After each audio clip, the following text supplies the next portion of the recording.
Welcome to the Killshot podcast on the DFS Army channel. It's your boy Monk, and we are here to talk about UFC Houston taking place this Saturday, February, I think it's 21st, might be 22nd. I don't know how numbers work. I'm flying solo this week because Sniper is on vacation, so I hope he's having a good time. I'm going to be breaking down what you should be playing, what you should be picking, based on the statistics that I have for each fighter. So this is going to be a numbers podcast. Now it's not just going to be me reading numbers, although that's some of it. I'll give you some opinions on why I think these guys or ladies should win, why they should lose, and most importantly, why you should play them in DraftKings and how. So hit the like on this video, hit the sub on the DFS Army channel, and let's get right into it, guys. We got 14 fights. No more dilly-dallying. First fight of the night, UFC Houston. Carly Judice taking on Juliana Miller. And this is an interesting one because Carly Judice comes in as the favoritist fighter on the entire card, minus 700 to Juliana Miller's plus 525. Judice is minus 140 to win via KO TKO. Now, Miller has been finished once in her career. She's only got 7 fights, and I believe it was, Luana Santos that finished her in 3.5 minutes. She had 63 strikes landed on her in that time. Attempted 2 takedowns, was unsuccessful.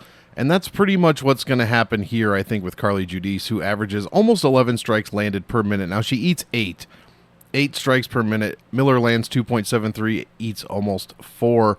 Let's look at what Carly Judice has been doing. Oh, not much, just 109 strikes, 169 strikes, 168 in her DFS fight. Those 3 fights add up to 446 strikes in 45 minutes. That is, as you can do the math there, I'm pretty sure, over 10 strikes per minute, as we can see up there. And she landed over 10 a minute against Eunice Dubin, finished that fight in less than 2 minutes. So the other issue here is, especially with DraftKings, is that Judice, being the favoritist fighter on the card, she is also the most expensive fighter on the card at 9,700.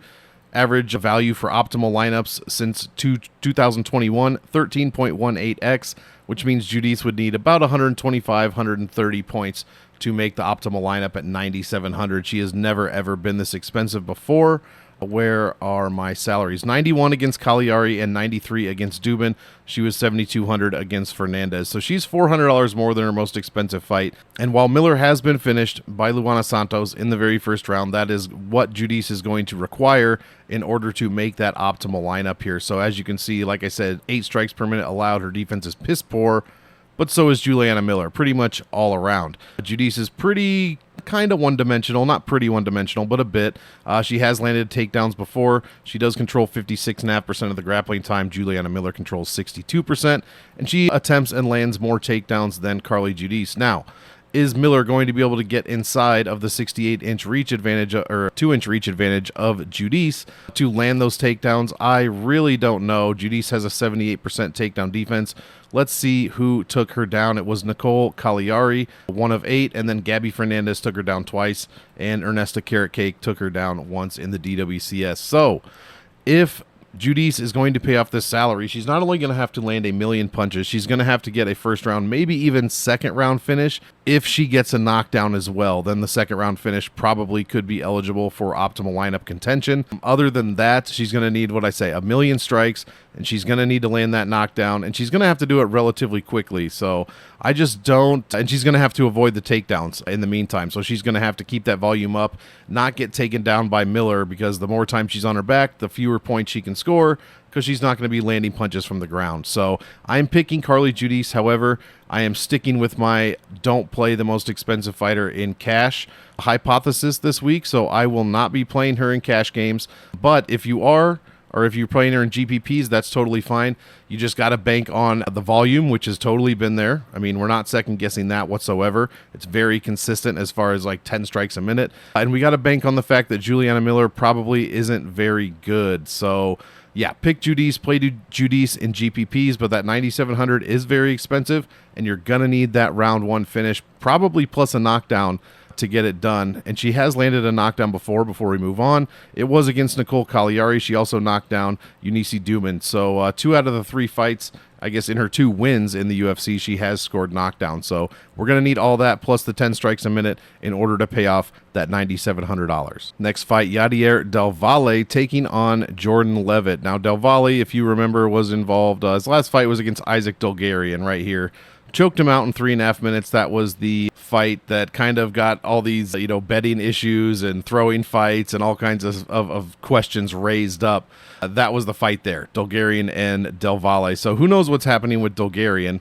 It was all on his side of things. I don't think it appears that Del Valle was not implicated in anything whatsoever. He just did his job, and therefore he gets another fight here against Jordan Levitt. Now, who else is Del Valle beat? He beat Montero in the DWCS, and then he beat Connor Matthews, the comptroller, in the UFC in his debut. So a 3-minute sub and just under a 4-minute sub for Del Valle, and that's about all we have for him. He seems to throw decent volume at a very good accuracy, 67%. He lands takedowns at the rate of 0.7 per 5 minutes, controls 85% of the grappling time, and he throws up a shitload of submissions.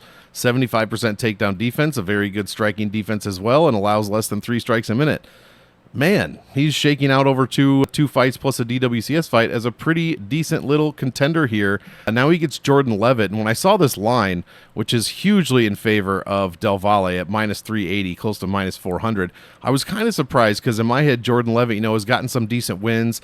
He fights relatively intelligently, and he's got a pretty good defense, which he does. The offense is lacking, for sure. The leg strikes are very good, but other than that, he lands 2.5 strikes a minute. Good accuracy. He lands almost a takedown per 5 minutes, which is pretty good. 58% control time overall. He allows less than 2 strikes a minute at a very, very good defense. Takedown defense, however, is 30%. That could be an issue here with Del Valle. And that's the biggest hole in Jordan Levitt's game here is the inside, the distance, striking / defending against takedowns and clinch control. Let's take a look at who Jordan Levitt has beat lately, because he's only lost 2 in his, past 6? Matt Sales wins by submission. Trey Ogden loses to Paddy Pimblett, gets teabagged, unfortunately. Victor Martinez was a quick KO.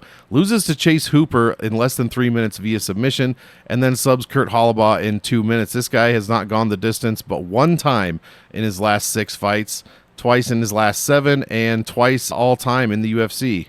He's only gone to decision 2 times. Let's see here. 9,400 for Del Valle, 68 for Jordan Levitt. So if you're on the Levitt side of things, you're getting him at a very, very good price. However, he's a huge underdog, as we said. And this fight is minus 250 to finish inside the distance. Now, Del Valle has not gone all 15 minutes since the DWCS. So like we said, the Connor Matthews fight, very short, and then the Dulgarian fight, very, very short as well. What's he averaging when he wins? 105.5. So he scored 110, almost 111, and then 108 is his low score. Jordan Levitt's low score is very good at just under 80, 78.11. That is a fantastic number. And his high is 120. So again, if you're on the Levitt side here, you get him cheaper than ever before. And if he finds a win, he's basically going to be optimal. Now, is he going to find a win? Because Matt Sales, Trey Ogden, Kurt Hollabaugh, Victor Martinez, not exactly the highest level opponents here. Anytime he takes a step up, Chase Hooper, Paddy Pimblett, even Claudio Puelles to an extent, he gets beat. And that's going to be a problem here. Levitt has been finished twice in the UFC, both via submission, and once was in the very first round, once was in the second round. Now, Del Valle, actually, before we do that, let's look at strength of schedule here. It's not very good for Jordan Levitt, who has, 8 fights in the UFC and a DWCS fight, I believe. Strength of victory is not good. As we said, we rattled off those Kurt Hollabaugh, Trey Ogden names. Strength of defeat is very good. So anytime, again, he takes a step up, he does lose, and strength of defeat numbers don't give you any extra points, no nothing. So it's just kind of a badge you can wear that is absolutely meaningless. Meanwhile, Yadier Del Valle, a 7 strength of schedule. Strength of victory is terrible, and his strength of defeat is perfect because he's never been defeated in the DWCS or actually at all. I was going to say or the UFC, but he is undefeated at 10-0. So this one seems relatively straightforward. Jordan Levitt can get taken down, 30% takedown defense. He can get submitted, and Yadier Del Valle does those things very well. Over half a takedown per 5 minutes, tons of grappling control, and a ton of submissions thrown up. Very good takedown defense of his own, and Jordan Levitt simply does not have the volume to stop any of that. So I'm going to have to side with Yadier Del Valle here. He is $300 cheaper than the next most expensive fighter, I should say. I'm pretty sure that there is no one between Del Valle and Carly Judice, but then again, maybe I'm wrong. Either way, he's $9,400. He's going to need 123, 124 to get it done. And the average score for Jordan Levitt opponents when he loses is about 90. The highest score for them is 94. So he doesn't give up a ton of points, But if Yadier Del Valle can, somehow get him down a couple of times, tons of control time, and sub this dude out in the first 5 minutes, we could be looking at 105, 110 point score, and that might be enough to get it done as far as optimal goes at 9,400. It is a very expensive salary. But Jordan Levitt seems to, while he's a decent fighter, in my opinion, he seems to leave a lot to be desired against a fighter similar to Yadier Del Valle. So I got to go with Del Valle here for the takedowns, for the submissions, and for the overall control time. And Jordan Levitt simply, like I said, does not throw enough volume to stop any of those things. So I got to pick Del Valle to win. Probably going to be heavier in GPPs than in cash. Not sure if I'm going to play him in cash yet, but it is arguable. And then Jordan Levitt is probably fine in all formats if you need a very, very low salaried opponent who does have a decent fight IQ most of the time. Not all the time. Most of the time, and as long as he doesn't get bonked, he could end up, scoring okay for you even in a loss. But still, I'm picking Del Valle, and let's keep it moving. Next fight, the debut of John Paul Leboznoyani taking on Phil Rowe. And if you remember, John Paul had a pretty decent and quick fight against Jack Congdon back in September on Dana White Contender Series. Finished him in 1 minute, 11 strikes, attempted a takedown, didn't get it, no control time. He didn't need the takedown, didn't need the control time. He was able to get it done in 1 minute, 8 seconds. Phil Rowe is coming off of losing 3 of his last 4, with his only win being over Ange Loosa. Now, if you watch that fight, you will note that Ange Loosa basically won 11 minutes of that fight, maybe even 12. And then Phil Rowe, Ange Loosa just got extremely tired. Phil Rowe came back and ended up getting it done somehow in the very last minute, beating Loosa in 14 minutes, 3 seconds. And he outlanded Loosa there by 20 strikes, no takedowns, no control time. Phil Rowe hasn't attempted a takedown since Jake Matthews, and he hasn't landed a takedown since Neil Magny back in 2023. We really do not see a ton of takedown attempts unless it was against Gabe Green. Randomly, he threw up 6 takedown attempts in that one. Otherwise, his highest number is 2. And you would think you'd want to get John Paul Leboznoyani off of his feet via takedowns, and I'm just not sure Phil Rowe is going to be able to do that. He has decent cardio. He showed that against Ange Loosa. He's not easy to put away. I would say he's only been finished once in his entire career and has never, ever been finished in the UFC. All 5 of his wins, however, are finishes, with all 4 being via decision. Leboznoyani has been finished twice via KO TKO in his career, so we do have to look for that. But Phil Rowe, again, I guess he does have 5 KO finishes here, and that if he's going to win, that's probably how he's going to do it. Since the odds here are 2-1 for Leboznoyani at -205 and +175 for Rowe, the -180 ITD says that this one is going to finish. And Leboznoyani is +225 via submission, 400 via KO TKO. So as long as he can keep things standing and not be taken down, which has been the case so far in his 1 minute of fighting that I have stats on, then he should be okay. And I don't really trust Phil Rowe a ton. He usually looks not great until his opponent kind of wears down and he's able to get the win. I mean, his KO against Loosa was in the 3rd round. Against Nico Price was in the 3rd round. Jason Witt was 2nd round. Orion Kosuke was 2nd round. And then his DWCS fight, he won in the 3rd round. So he's never had a 1st round finish. He does not start very hot at all. In fact, let's look at the round-by-round scoring, or stats, I should say. 2 strikes a minute in the 1st round. That's it. That's all he does. He has no takedowns. Never landed a takedown in the 1st, and has controlled not even 30 seconds of the 1st round.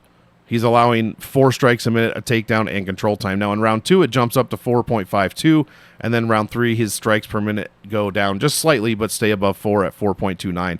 So extremely slow starter here versus a guy that has a decent amount of 1st round finishes, 7 of his 9. This is just not lining up well for Phil Rowe, coming off of losing 3 of 4, 35 years old. I think they want to make Leboznoyani look pretty good here, and I think Phil Rowe is a decent competitor to try that out against, as his defense is absolute dog shit. His best number here is 43 in his head striking defense. He's allowing over 4 strikes a minute. Decent defense, but it's just the volume coming in. And what has Leboznoyani done? It's volume, and I know we only have a minute of stats, so this 9.71, we probably have to throw all this out. But we know what he does. We know he has 7 first-round KO TKO finishes. He's got a few submission finishes as well. And Phil Rowe never been submitted, but has been knocked out, knows his way around the ground, and is also a very, very slow starter. So I got to go with Loboznoyani here. What are our salaries? I believe he is under 9K this week, 8,800. You got to pay up 7,400 to get Phil Rowe. If you think a guy, a debuting UFC fighter coming in against a veteran with a decent cardio advantage, possibly advantage, we don't know yet, and some good ground skills is a problem, then definitely throw Phil Rowe in your lineups at 7,400. I'll play a little bit of him in GPPs rather, but Loboznoyani is going to be my main focus in this fight at 8,800. He can be slotted into a bunch of GPP lineups, and you still have room to get some of the 9K fighters in there. So I got to go with Loboznoyani over Phil Rowe. I just have not been very impressed with Phil Rowe, especially lately, and he's going to require Loboznoyani to fade late in order to get the win here. And I'm just not sure if Loboznoyani just doesn't finish it in the first or second round even. So Phil Rowe's only been TKO'd once in his career. Otherwise, he's gone to decisions. Could Loboznoyani be the one to give him his second finish loss? I kind of think so. But again, debuting fighter against UFC veteran. Play this one carefully. I will have more Loboznoyani in my GPP lineups than Phil Rowe, but I am playing both of them. Next fight, we've got Ramiz Brahimaj taking on Punahele Soriano, and this one's going to be interesting, guys. This is another one where the line I was kind of like, seems a bit suspect. Minus 130 for Brahimaj, plus 110 for Soriano. But then I kind of looked at the numbers, thought about it a little bit, and I think it's right on, basically. 8,300 for Brahimaj, 7,900 as far as DraftKings goes for Puna Soriano, and fight to finish ITD minus 205. Now, neither guy has very good defense. In fact, Brahimaj's defense is arguably one of the worst on the entire card. He only lands 2.23 strikes per minute, gets hit with 3.5. Terrible striking defense, 44, almost 45%. Striking accuracy is terrible. He does land takedowns, over half a takedown per 5 minutes. Controls only 29% of the grappling time, but has a ton of submission attempts, 0.66 per 5 minutes, probably the biggest number on the entire card. And he does not care if he's getting out-controlled because he's throwing up submissions off his back constantly. Now, Puna Soriano, we all know he has power on the feet, has knocked several people down, lands a ton of takedowns himself, and controls a bunch of grappling time. Now, that could be the issue here because lately, or rather, I guess when Puna started, not too much in the way of takedowns. One attempt, 0 attempts, 0 attempts, 1 attempt. Then Roman Kopylov, 3. Dustin Stoltzfus, 0. Stoltzfus is a wrestler. 5 of 6 against Baeza, none against Medic. It lasted 31 seconds, and then 11 attempts against Veretennikov. So it seems that Puna has moved to becoming, attempting to become a more well-rounded fighter, mixing in some takedowns, some wrestling, and then some ground and pound, as of late, past 2, 3, 4 fights. And you can tell because against Veretennikov, 118 optimal lineup, Uros Medic 130, and then Miguel Baeza, fight that went all 15 minutes. Puna scored 170 points on this dude. He must have taken him down, 5 or 6 times. Looks like it was 5 times, 11 minutes of control. You're not going to be able to do that here to Ramiz Brahimaj. That is his bread and butter. He gets taken down. He's going to submit you. Most of them are in the very first round. 11 of his 13 wins have come in the first round, and 4 of his 5 UFC wins in that very same round. And if Puna's going to rely on some wrestling here, that could spell disaster for him. If he doesn't know what to do on the ground, if he's just, getting the takedowns, but then he gets reversed, he gets put in a triangle, he gets put in an armbar, Kimura, any of those things are extremely valid and likely to happen if he goes to the ground too many times with Brahimaj. So Puna's going to have to, rely on his striking here, his power, and just hope that he clips Brahimaj relatively early before Ramiz can, switch positions and get anything going. I mean, he doesn't land even 2 strikes a minute in the first round, 3.2 in the second, but then 1.5 strikes per minute in the third round. So Puna's going to have to act quickly to get it done, in my opinion. Now, he can, go the distance, as we said. He has been optimal 4 of 5 wins. Opponent's optimal in 3 of 4 losses. Get this guy and his opponent in your lineups immediately. Someone is always making the optimal lineup, and same with Ramiz Brahimaj. 4 of 5 wins optimal, and 2 of 2 losses. His opponents have been optimal. 8,300, 7,900. Get these guys in your lineups. I'm going to pick Puna Soriano, probably the dumbest pick of the night, at least so far. We still have lots of time to make very, very dumb picks. So give me Puna Soriano. I think he's going to try to keep this standing, keep Ramiz Brahimaj at distance, which could be difficult since their reach is about the same. They're about the same height, and Puna definitely more muscle mass than Ramiz Brahimaj for the most part. So we're going to see how he looks if the fight gets out of the first round, second round. But as of now, I'm going to pick Puna Soriano, likely inside the distance because neither guy loves to go to decision, especially Ramiz Brahimaj. But play both guys in GPPs, probably not touching this one in cash.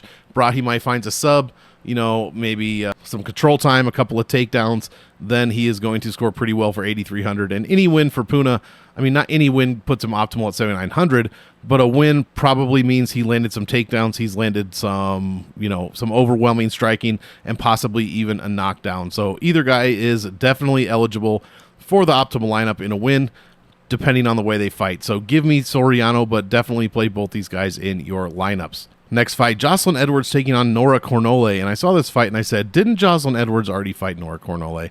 And she did. And she got an L, but on paper, she probably won the fight. 5 of 8 takedowns, almost 9 minutes of control. Did get outstruck 2-1. However, none of the strikes did much for Jocelyn Edwards. None of them really hurt.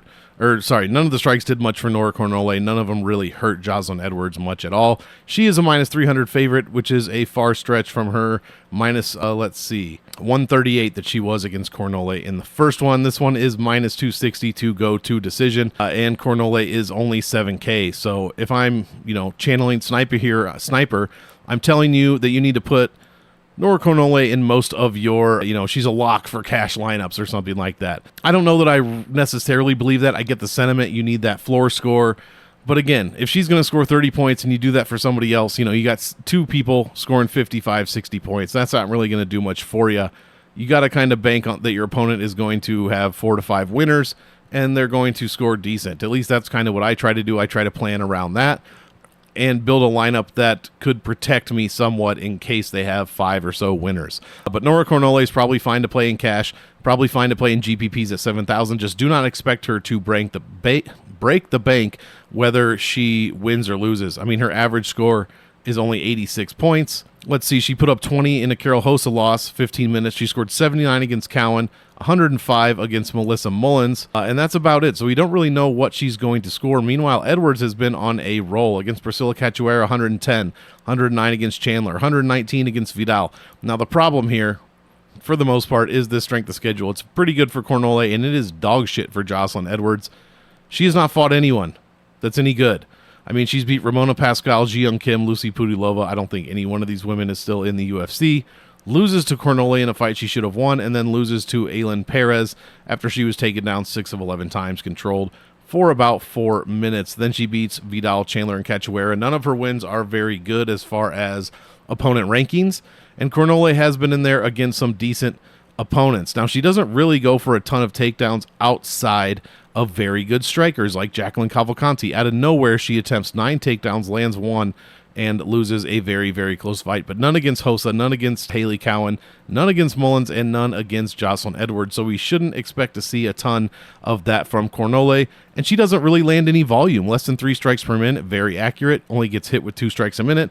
But she gets out-controlled, gets taken down far more than she is taking down.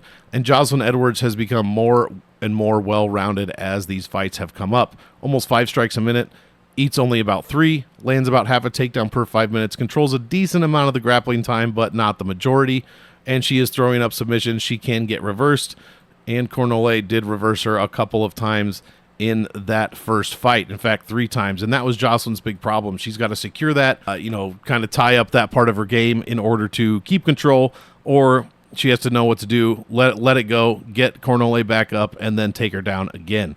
So I like Jocelyn Edwards here. Her salary, I don't think we talked about 9,200. We did say Cornole was 7K, but Jocelyn is pretty expensive. Now, is she going to pay off that salary? Well, if she gets a finish, she probably will, but per decision win, she's only averaging less than 81 points, and that's not going to do it. She needs 110, 120, something like that to probably secure her optimal position here, and I just don't think she's going to get it. So while I'm going to pick her to win the fight, this is very close. Might even have about the same amount of Edwards and Cornole as far as DraftKings goes, but I totally get why you would want to play more Cornole.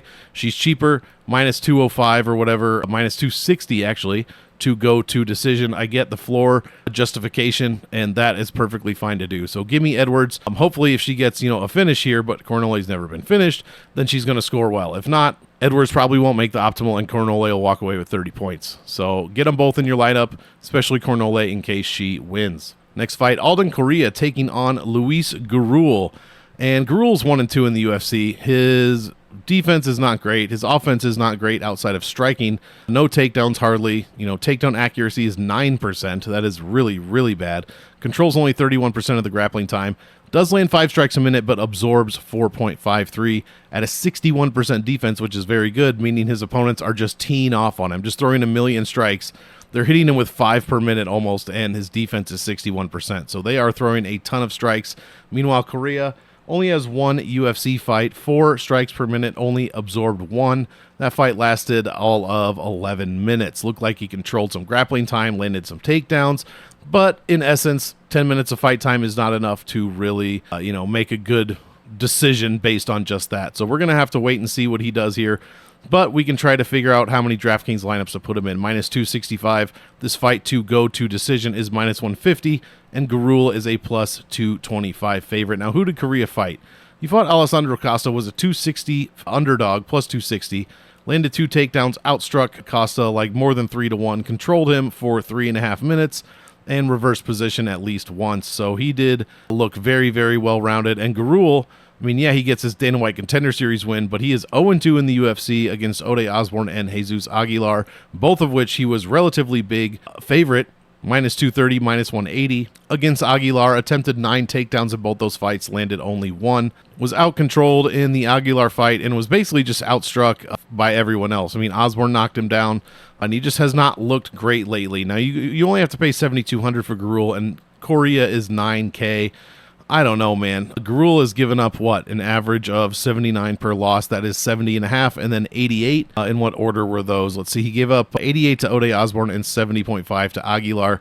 If he's going to do that with Correa and maybe go to decision, Osborne scored only 88, and he had a round 2 finish. So he scored 18 points in over 5 minutes. That is not great whatsoever. I don't know, man. I'm going to pick Correa to win here, but I don't know enough about him. Gruel has just been very, very unimpressive. Get him in some GPP lineups just in case he finds a finish here on Correa. But yeah, Correa has been finished once, looks like via submission, and that was in the 3rd round. So Gruel, only 1 submission on his record. We're probably not going to see that from him. Again, we're not going to see many takedown attempts, nor control time. Well, we might see takedown attempts. We'll have to just see how successful they are, because again, 9% so far in the UFC is not good whatsoever. So if Correa is able to get him down, 56% takedown defense from Gruel, land some ground and pound at a clip of 2, 3, 4 strikes per minute, and keep that control time going, he should be able to walk away with a win, at least a decision win. Again, that is a minus 150 line. So I like Alden Correa here. Not going to go crazy with ownership. I'll have a little bit of Gruel in GPPs, but other than that, I want to see what happens here between 2 relative newcomers to the UFC. Next fight, we've got Alibi Adiris taking on Ode Osborne, and Adiris is 0-1 here. He came in as like a minus 550 favorite. That's right. It was minus 550 against Joseph Morales in Morales' return to the UFC, and he got dog walked for the most part. Some of these stats look close, like the strikes, the takedowns, 2 of 5, controlled for 3.5 minutes. He just got fucked up the entire fight. It seemed like he could never get a grip on the actual fight and take advantage. Joseph Morales had him beaten pretty much everywhere, and he looked really, really bad at his salary of $9,400 that week. Now, Ode Osborne, on the other side, has the experience, and that is probably why I'm going to pick him to win this week. He's lost 4 of 5 against Steve Erceg, Lazy Boy, Jafel Filo, Almabayev. He's losing to guys that are decent as far as the flyweight division goes. He beat Luis Gruel and pretty much worked him in their fight back in April of 2025. He outstruck him, got taken down, got controlled for 2 minutes, but ended up finishing the fight. And I don't know, man. I don't trust Adiris. Even at, what are his odds? Minus 130, plus 110 for Osborne. This fight is it's a pick'em to go to decision or to finish. 7,800, 8,400 for Adiris. So Adiris is well off of his high salary of his debut of 9,400. And Ode is right there where he's always been. 92 points per win for Ode. That would be a nice win if he scored 92 points and got it done at 7,800.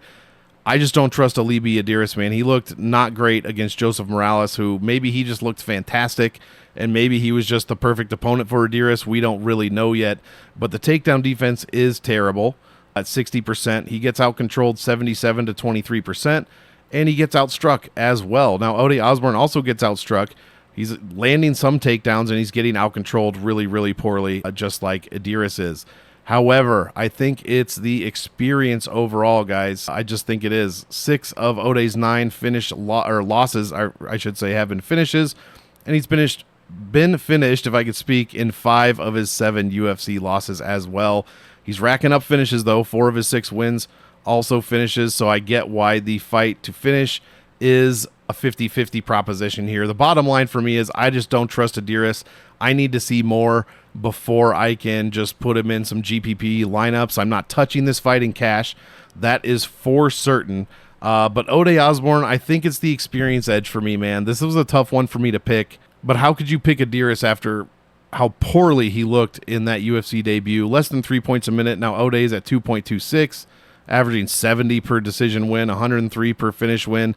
We're going to have to see a finish here, I think, at 7,800 for him to make the optimal lineup. So I'm probably not playing a ton of this one in GPPs. I'm definitely not playing any of it in cash. GPPs, I'm going to look for some better spots than 84 and 78. This is just a toss-up, man. And it's mostly because Ode has the experience, but he's lost 4 of his last 5, and we do not know what Alibi Adiris is for the most part. Like, he doesn't have a ton of ground capability, it would seem like, because he only has 1 submission finish. Didn't get any takedowns landed against Morales, and I know it's only 1 fight, small sample size. We got to probably throw it out, but he does have 4 KO TKO finishes and then 4 decision wins as well. So I just don't know what he is. This is a huge question mark for me. And Ode Osbourne is also a huge question mark. You don't know what mistakes he's going to make in there because he makes plenty. His defense is dog shit. His strength of schedule is dog shit. But he does have the experience, and Adiris just did not look good in his last fight. So we are going to pick Osbourne. We're going easy on the GPP fight on the ownerships. We're going easy on those GPP tournaments, I should say, and we're not playing this one in cash. Next fight, Carlos Leal taking on Chidi and Njokuani, and this is a fight where I'm going heavy in GPPs, not touching it in cash either, as Leal is 1-2 in the UFC. Should be 2-1. Should have got that win against Renat Fakhretdinov, but either way, win or not against Renat, he looked fucking terrible against a 55-year-old Muslim Salikov. Just awful, man. He got you give Muslim Salikov a sub 1 minute finish in 2025, the year of our Lord 2025. That is crazy to do. And especially after coming off an Alex Morono finish, first round finish, and we just saw how tough Alex Morono was. I cannot remember who he fought. Cannot remember that guy's name last week, 2 weeks ago, but he got absolutely fucking dog walked for the whole fight. Alex did. We thought he was done in the first round, just a beaten man. Second round, we're like, holy shit, he survived, dude. He's going to get smashed in the second, and he did, and he still survived. Landing spinning back fists when the bells are ringing. It's just crazy. Didn't get finished in that entire fight, but yet Leal finishes him in 4 minutes, and he landed 19 strikes a minute. He landed 79 strikes, guys, in 4+ minutes. Did not get taken down, did not get controlled for even a second, and that's what's going to happen here. Now, is Chidi attempting takedowns? 0, 0, 0. 2 against Reese McKee, 2 against Oleg Zajac, huge striker, 0, 0, 0, 0. So no, the answer is no. Is he getting control time? 0, 10. 10 minutes against Jared Gooden with no takedowns. So this was all cage control, right? Because he got no reversals either. Tons of cage control. 1 minute, 9 seconds, 0, 1 minute, 50 seconds. So no, outside of that Gooden fight, he is not controlling anyone. This is going to be a stand-up affair where we're just going to see bombs thrown because Chidi can knock people down. Don't forget, it might not have happened in a while. And I guess it was 1 fight ago. Easy S, he knocked him down. But there was a time when Chidi first entered the UFC when he was getting knockdowns pretty consistently, and then he just didn't anymore. And then all of a sudden he's shooting for takedowns, and he's not getting them, and he's just not landing with the power. Something happened, and I believe it was a weight class change. Let's go back and take a look at this. Where does it say? Middleweight, middleweight, middleweight, middleweight, middleweight. So he lost 3 in a row after not getting any knockdowns in those 3, and then he goes down to welterweight.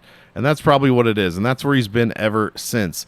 Carlos Leal, I don't know, man. I really liked him against Fakhretdinov. I think he looked great against Morono. And then he takes that fucking L to Muslim Salikov in 40-some seconds as a -500 favorite. He was probably $9,700 that week. He was $9,400 that week. Just terrible. So either way, I don't trust him. I want to. I like Carlos Leal. These defensive numbers are fucking terrible. Look at this. Look at this shit. He averages 9.5 strikes landed a minute. He eats 7.6. Chidi's striking defense is good. Like, yeah, he's getting knocked down, but he's absorbing less than 3 strikes a minute at a 57% accuracy. I mean, he's getting taken down. He's getting controlled for 1.5 minutes per 5 minutes of fight time. And you see that there is clinch striking defense, takedown defense, control defense. Submission defense is not good, but we're not seeing submissions from Leal. We're seeing fucking knockouts. We're seeing 11 strikes landed per minute, 10 strikes landed per minute. It's just anything that comes back to him, he doesn't look good. So he's got to watch out for Chidi's, I'm sure still, the power is still there for him, right? He's just not showing it or it's not landing, but it's still got to be there even at a lower weight class. All that said, I'm going with Carlos Leal. Get this fight in your GPP lineups, guys. Minus 600. Minus 600 to finish. Get this fight in your GPP lineups. 11.24 strikes per minute for Leal in the first. 7.4, 8.4 in the third. Chidi, 4.6, 5.6, over 6. Power index in the first, which means he's got a knockdown. Knockdown in the second. Knockdown in the third. Actually, Leal has no knockdowns, which is interesting. He's just landing that fucking volume until you can't deal with it anymore. So it's going to be interesting. Get these guys in your lineups here. I forget what the salaries were, if we even talked about it. 82,000 or 8,200 for Leal, 8K for Chidi. Get them in your lineups, guys. Not touching this one in cash. I wish I could. I wish I could trust Carlos Leal more than I can. And I wish Chidi wasn't still out here knocking people down, and he is. And then I'd put Carlos Leal in my lineups. But instead, this is going to be a GPP-heavy fight where I'm playing a ton of both guys, looking to get over the field on both, and I'm picking Carlos Leal to win. I think that's pretty stupid, possibly, because Chidi has looked somewhat okay lately. Like I said, he's 3-1 at the welterweight, right? 3-1 in 4 welterweight fights. He's not landing with as much power as he did, but it's still there. And Carlos Leal is just the volume machine. His defense is dog shit. So just play both these guys in GPPs. I'm picking Leal. It's probably a 50-50 fight, as the odds would indicate. Plus 100, minus 120. I got to go with Leal. Might be stupid. Play them both in GPPs. That is not stupid. Next fight, Michel Pereira. How long has it been since, I guess he fought half a year ago? Who did he fight? Oh, Kyle Dawkins smashed him. So this dude, Michel Pereira taking on Zach Reese. Pereira's minus 160 favorite. Fight to finish is minus 280. And what are the salaries here? 8,500 for Michel, 7,700 for Zach Reese, who has a terrible strength of schedule and 0 defense. Holy shit, these numbers are bad. Like, I'm just looking at these for the first time. I'm recording this on Monday. I'm just looking at these for the first time. His offense is very good. Very, very, very good for Zach Reese. Defense, dog shit. 4 strikes a minute at a 39.35% defense. That is terrible. His takedown defense is dog shit at 58%, and he gets out-controlled 58% to 42%. I mean, he's getting controlled for a minute and a half of every minute of fight time. He's landing takedowns, 66% accurate in takedowns, 1.14 per 5 minutes, and he's, landing good strikes at 4.32. How can you trust this at all? Even if you think Michel Pereira totally fell off, which I do. Like, look at this run that he was on, right? We've got the Fiallo, we've got Ponzi, and then Petrosky in 1 minute, Oleksiejczyk in 1 minute, Ihor Potieria in less than 1 minute. These are 2.5 good wins, right? Okay, 2 good wins total. Ihor and Petrosky count as 1, and then Mikhail Oleksiejczyk counts as the other one, making 2. Then he fights Fluffy Hernandez, Magomedov, and those two are Fluffy's very good, obviously. Magomedov is questionably good, and then Kyle Dawkins has come back to the UFC and has just been fucking running fools over.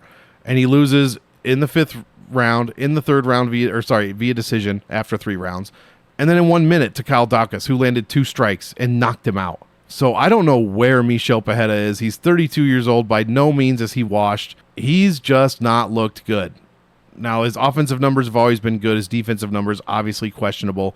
4.5 strikes per minute landed, 4.4 allowed.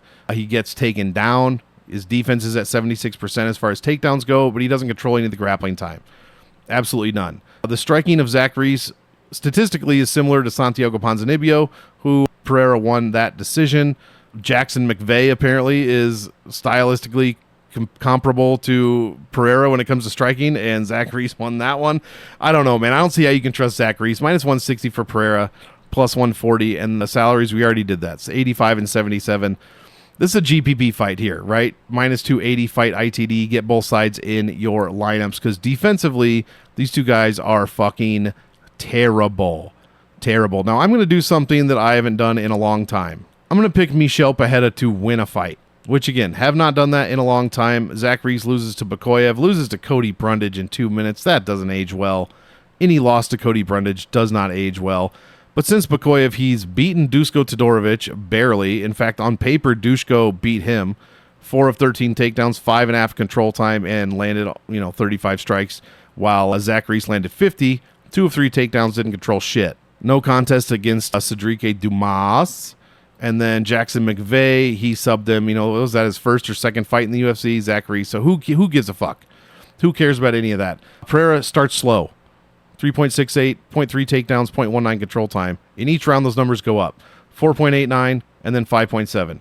0.44 and then 0.47, 0.73, and then the control time does not go up in the third round, but all the other numbers do. He's outworking his opponents in 71 and 78% of round 1 and 2s, whereas Zachary starts much, much slower. More things happen to him offensively defensively rather than he's putting out offensively. He's getting outstruck 5 strikes a minute in the first. Drops to 2.5 in the second, 2.7 in the third. So this is going to be an interesting fight, especially in the first round. Play this one in GPPs. Both guys have dog shit, abysmal defense. Zach Reese can get it done in the first. We obviously know Michel Pereira can get it done in the first as well. I'm hoping to see a round 1 finish here. Otherwise, these guys aren't going to score very well, in my opinion. Without first round knockdown, 90 points of bonus. 90 points of bonus? What the fuck is wrong with me? 90 bonus points. And neither guy really scores well. I mean, Zach Reese made optimal in 2 of his 4, has put both of his winning opponents on the optimal lineup. Michel Pereira has made the optimal 1 time in 6 fights. 1 fucking time, has put 2 of his 3 winning opponents optimally. Who was that 1 time against? It was against Petrosky, beat him in a minute. He was 8,600 that week. He scored 94 against Oleg Zajac. That was a 1-minute finish, did not make optimal. Scored 117 against Potieria, was a sub 1-minute finish, was not optimal, even at 116 points. This week, however, $8,500. I like Pereira here. Can't trust Zach Reese because I still don't know what he does. This is his, 9th fight in the UFC? Are we serious? 8th fight? No, 9th fight in the UFC. And I still don't know what he does. He's beaten a dog shit Marquez, dog shit Medina, okay Todorovic, and dog shit McVeigh. Who gives a fuck? Right? At least Potieria has beaten Cass Williams, Nico Price, Fiallo, Ponzinibbio, Petrosky, Oleg Zajac. I mean, he's getting it done here. And he hasn't looked good in his last 3, and that's okay. I am picking Michel Pereira to get it done. But however you go with this one, just play this fight in GPPs. Next fight, another one you need to target heavily in GPPs. Jacoby Smith taking on Josiah Harrell. Now, I thought Harrell had a fight already, but it turns out he has not. He does not have a Dana White Contender Series fight.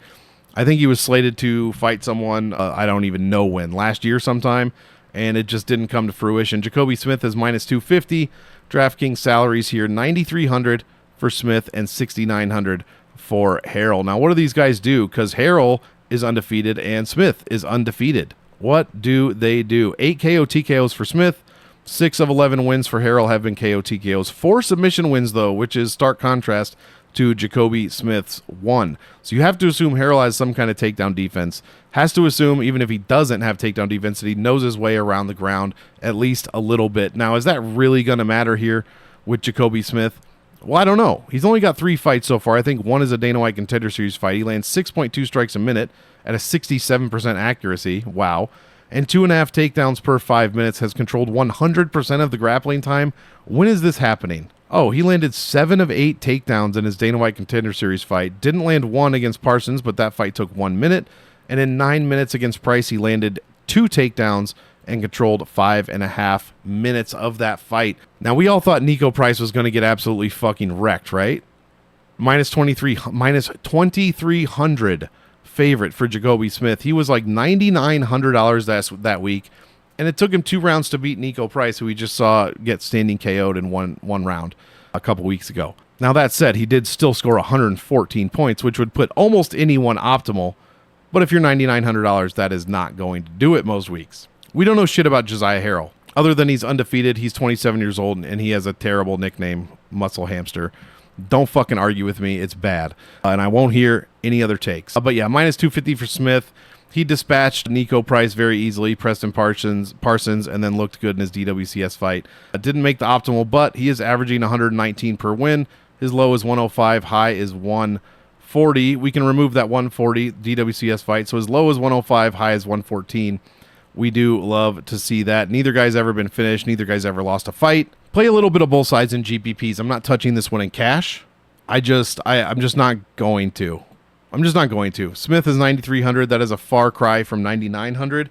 I guess maybe I could think about it, but he's fighting an undefeated guy, a much shorter reach and a much shorter fighter overall. But if he lands any of those takedowns that I'm sure he's gotten in the past with his 4 submissions, if he can stay on top of Jacoby Smith for any amount of time at all, I would be concerned. However, we do know Jacoby Smith has a 100% takedown defense so far in the UFC. He's the one landing takedowns, and he's not giving up one single second of grappling time. So maybe he knows how to handle himself. Maybe he just doesn't go for subs. He likes knocking people out, but maybe he can defend them. Maybe he can get some submission attempts going, which he has done. He has yet to complete a reversal, but we have to assume that maybe he can do some of that to an extent. But either way, this should be a relatively short fight if things are going well for Jacoby Smith. And if he puts himself in a submission, which is entirely possible, then things are going to be going very well for Harrell. So long story short, give me Jacoby Smith to win, but play both sides in GPPs, even if Harrell is only 6,900. Get 5%, get 10% Harrell in your lineups, because Jacoby Smith, again, while being undefeated, only has 10 pro fights. And, even though he dispatched Nico Price pretty well, there were still a couple of question marks, especially how Nico Price has looked recently, as to why he didn't finish that fight earlier. Now, is that really a valid criticism? I would say no, it's not. But it is enough to make me play 5%, 8% of Josiah Harrell in a 150 max for GPP. Cash, if you are leaning one way, it's only Jacoby Smith for me. And even then, I'm just not the most confident in that. I need to see more. I need to see at least 1 or 2 more fights before I go doing stuff like that. Putting a guy in at 9,300 in a cash lineup against a guy that we don't know much about. We know relatively nothing about Josiah Harrell, except he can land takedowns, he can get submissions, and he's short and extremely stocky, smaller reach. Don't know if that's going to affect Jacoby Smith positively or negatively. On paper, it would seem to be all positives for Smith. So that's what we're going to go. Play both sides in GPPs. Probably not touching much of it in cash. Next fight, we've got Ante Delia, jury's out on that, taking on Sergey Spivak. This one's going to be interesting. Minus 140 for Delia, minus 325 fight finishes inside the distance. And Delia is 8,600 to Spivak 7,600. Now, I want to look at just a couple of things here. I'm probably gone too long on this video already, so we'll try to keep these last 4 a little bit shorter. Neither guy has very good striking defense. They both have decent takedown defense. I know it says Delia's is 0%. And that is because no one's attempted takedowns on him. So I guess he maybe doesn't have. We have no idea. We really don't know. That says 86, and it must be some other factors in there. But it's definitely not the takedown defense. He gets out-controlled 16% to 84. Sergey Spivak doesn't land as many strikes. He gets outstruck, and grappling time, obviously, he wins, and the takedowns are always there. Submissions, always there as well. Here's the issue. Delia has 12 finishes via KO TKO. He has 7 submissions as well. So you have to figure he knows how to maybe defend takedowns a little bit, and he knows how to probably reverse position a little bit, within reason for a heavyweight. And he's got submissions of himself, going for himself. Sergey Spivak, who's he lost to, right, in his last 10? Tom Aspinall, who is a teammate of Ante Delia. Cyril Gane. Jelton Almeida is kind of the outlier here, but then the third one is Waldo Cortez Acosta. Now, outside of Almeida, what do these 3 fighters have in common? Mostly Acosta and Cyril Gane. They're primary strikers at heavyweight, and they hit hard as fuck for the most part. Acosta did throw in a bunch of takedowns against Despawn, but we know that dude can't wrestle and can't reverse position and can't do much of anything. Tom Aspinall also has takedowns as well. Didn't have to use them against Spivak. Cyril Gane didn't use any, obviously, and then Cortez Acosta didn't use any either. So when you're facing a primary striker at heavyweight, Sergey Spivak's not doing well against them. And now if you add in the fact that Delia, with his 7 submissions, probably has some heavyweight takedown defense, some semblance of reversals and submissions himself, he's probably not going to put himself in too many bad positions for the most part. It could always happen. This is a long way of saying I don't like this spot for Sergey Spivak. I just don't. He's getting outstruck by almost a strike per minute. His his striking defense is bad, right? 50% is not great. Now D'Elia has a 38.5% striking defense, which is also, obviously worse. But Spivak is not some crazy striker. He does have 3 KO TKO finishes in the UFC. Now, who is that going to be against? One was Augusto Sakai, one was Greg Hardy, and the other was Jared Vandera. Do we really rate any of those 3 fighters very highly at all, since none of them are in the UFC and none of them really did a lot in the UFC? No, we are not. Ante D'Elia from, you listen to Tom Aspinall, he's fantastic, blah, blah, blah. He's got, well-rounded fighter. He loses to Costa in a minute. Now, that was a weird fight. I believe D'Elia thought he won the fight at some point, but it was an eye poke. I don't really remember. I think this was why Waldo Cortez Acosta started wearing an eye patch. I'm not, for fun. He doesn't need it medically, to my knowledge. But I think that's when he started landing, and then the fight kept going, and then Acosta KOs him in the 4th minute.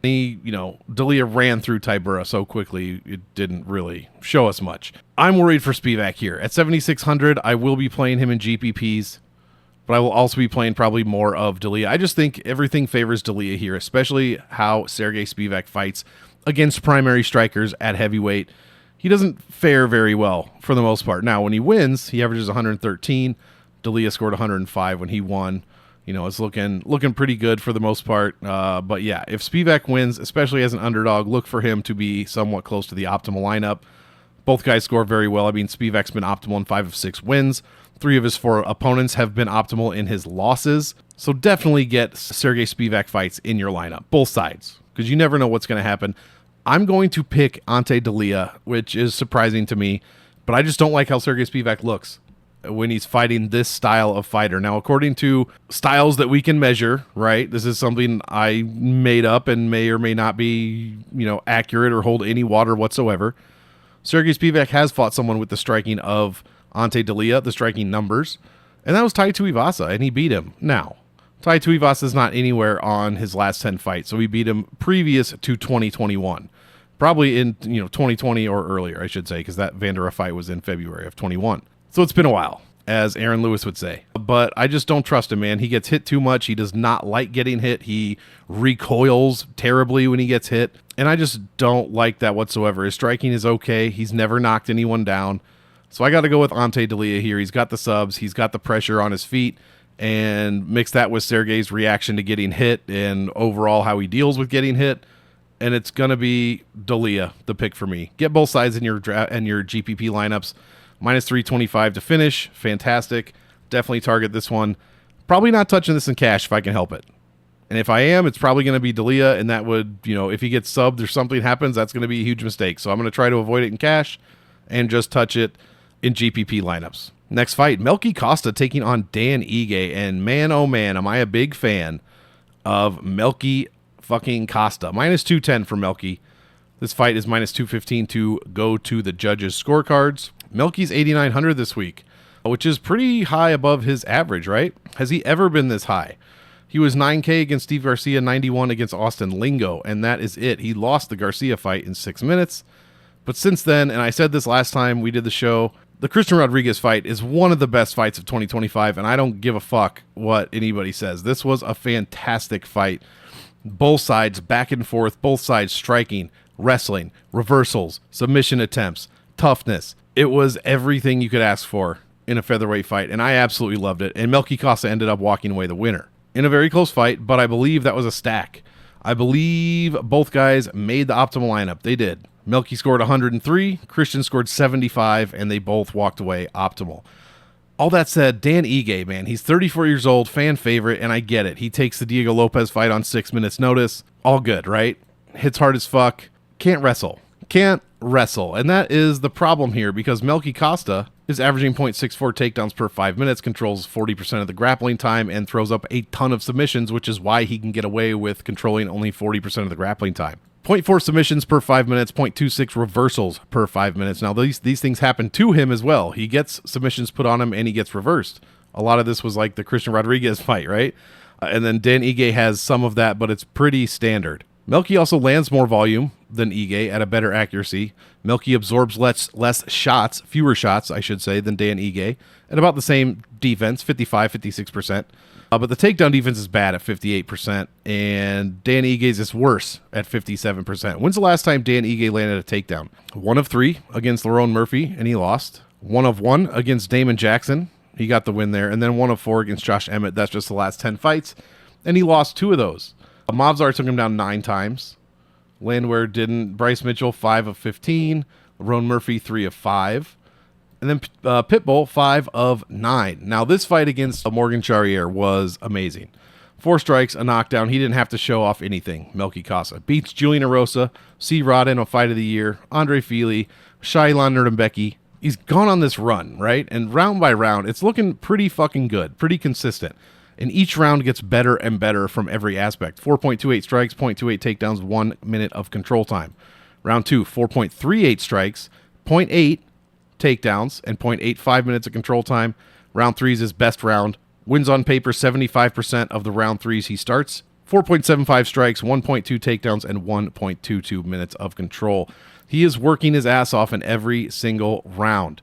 Dan Ige has a problem with round 2s. He is winning only 24% of the 17 round 2s he has been in, and statistically, his numbers are the worst in round 2, and he's getting hit, taken down, and controlled more than basically any other round. Round 2 is bad news for Dan Ige, and this fight's minus 215 to go to decision. If we give round 2 to Melky Costa, based on that, which I'm not saying we should, I'm just saying if we did, he only has to win one other round. He only has to win the first round or the third round. And knowing what I know about Dan Ige, knowing what I know about Melky Costa, I'd say he wins the third round to Melky at a pretty decent clip. And Dan Ige does win in third rounds, right? He does, he turns those second round numbers back around into round 3s where he wins 50% of them. So it's a 50-50 proposition.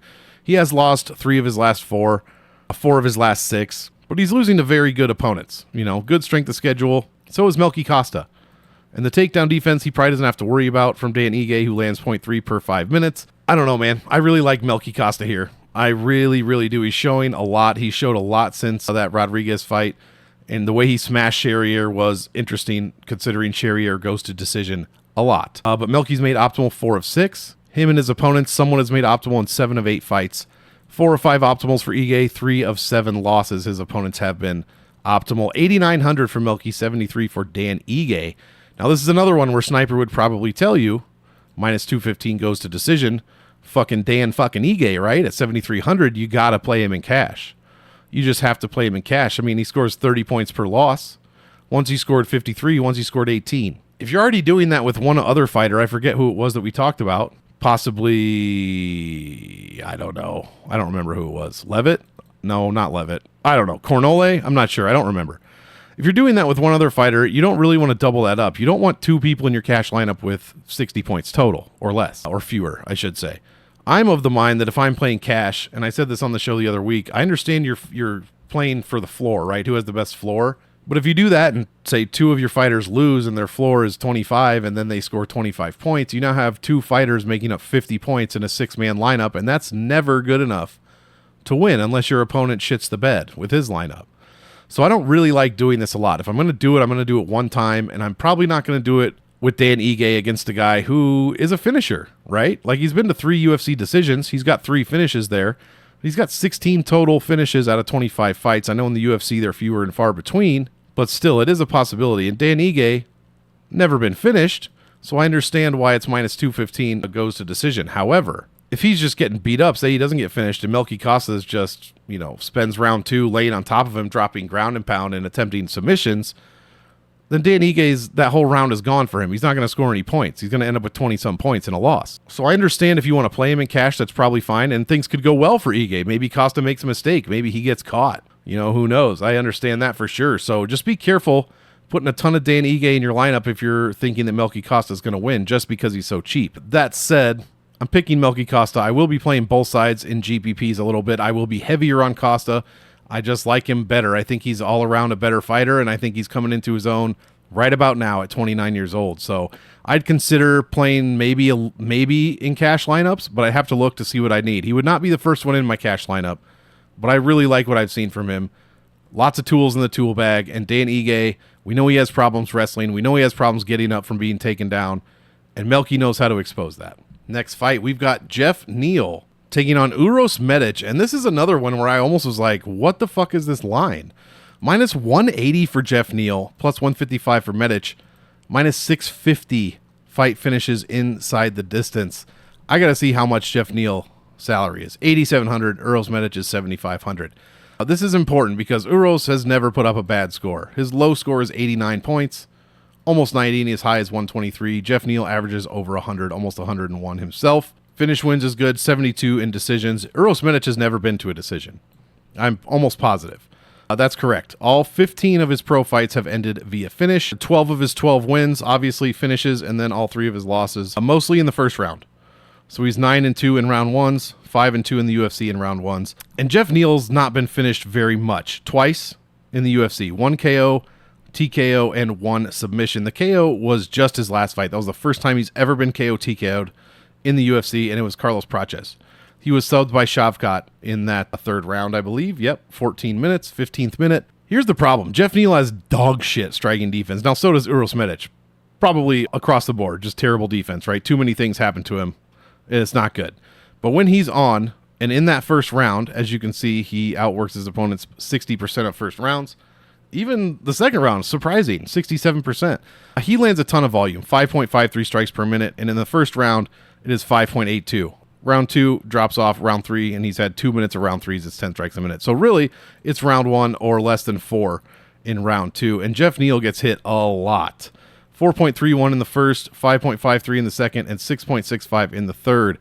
How is this line so far? How is this minus 650 to finish inside the distance, and Jeff Neal's a minus 180 favorite? I don't get it, because he can be knocked down. He was just knocked out in his last fight by a very good striker. And I'm not saying Uros Medic and Carlos Praches are on the same level. Not by any means. But Medic is fucking dangerous, and he hits hard as fuck, and he's got good power. That's the same thing as what I just said. He hits hard as fuck, and he's got good power. I meant he has good combinations sometimes. He just gets hit too much. Now, as far as getting hit too much, that's Jeff Neal. He lands 5 per minute. He gets hit 5.5.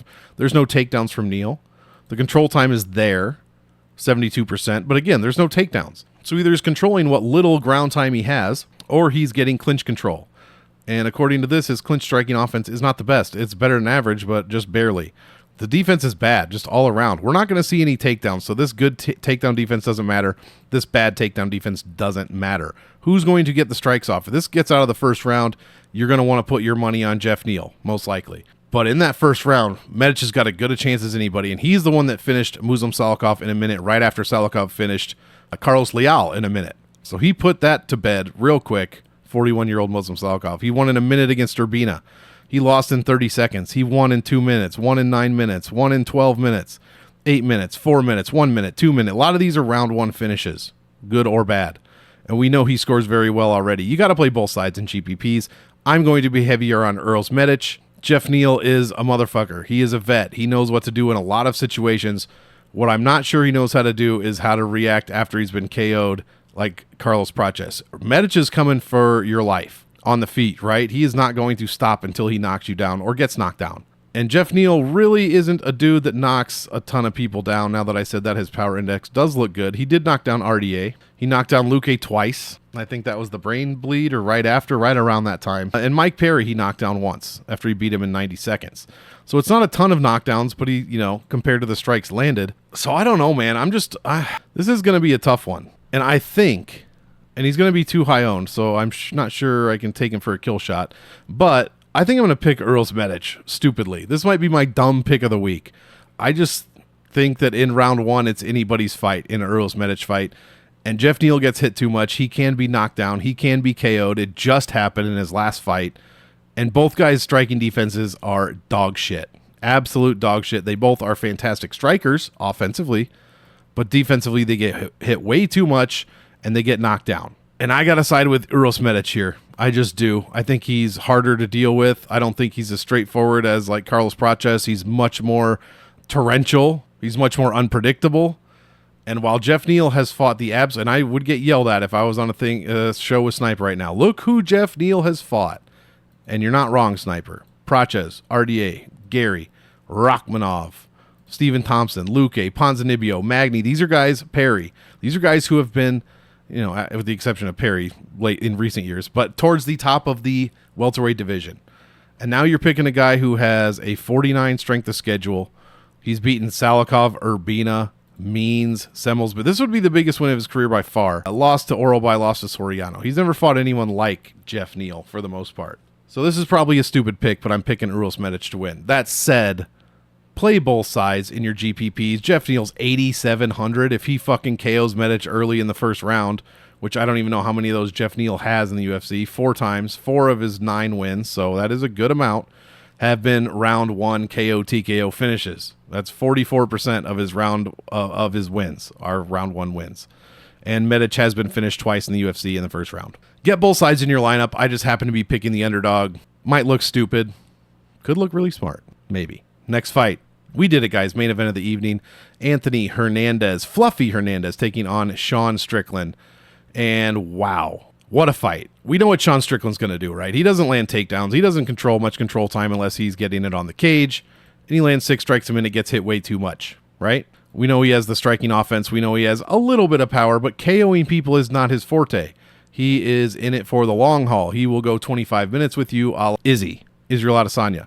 He'll go 25 minutes with Dricus du Plessis after, allowing 1 takedown in 5 seconds of control time. He'll go 25 minutes with Paulo Costa, who doesn't take anyone down. He went 25 minutes with Dricus twice? I don't even remember this fight. Jesus.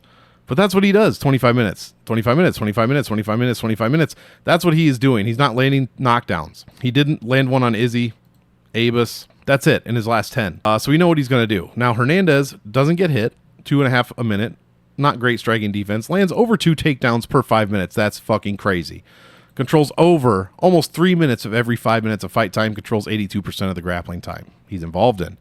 Very, very good offensive numbers. Decent defensive numbers. Not as good as you would hope. He has a bad takedown defense. He allows some takedowns. Reverses are good. Submission attempts, very good. He does get reversed, and he gets submissions thrown up on him. Sean Strickland's not doing any of that, right? He's not going to do any of that. He lands 0.24 takedowns per 5 minutes. When's the last time he landed a takedown? 0, 0, 0, 0. It would have been Nasruddin Imavov. He landed 1 takedown, got 4 minutes of control on him. 1 against Cannonier, 4 against Uriah Hall. So you take out the Uriah Hall fight, 2 takedowns in his last 9 fights. And a lot of them, as we said, have gone the distance, 25 minutes or 15 minutes. Sean Strickland, 77, 76% takedown defense. Not good. Not good. Who's taking him down?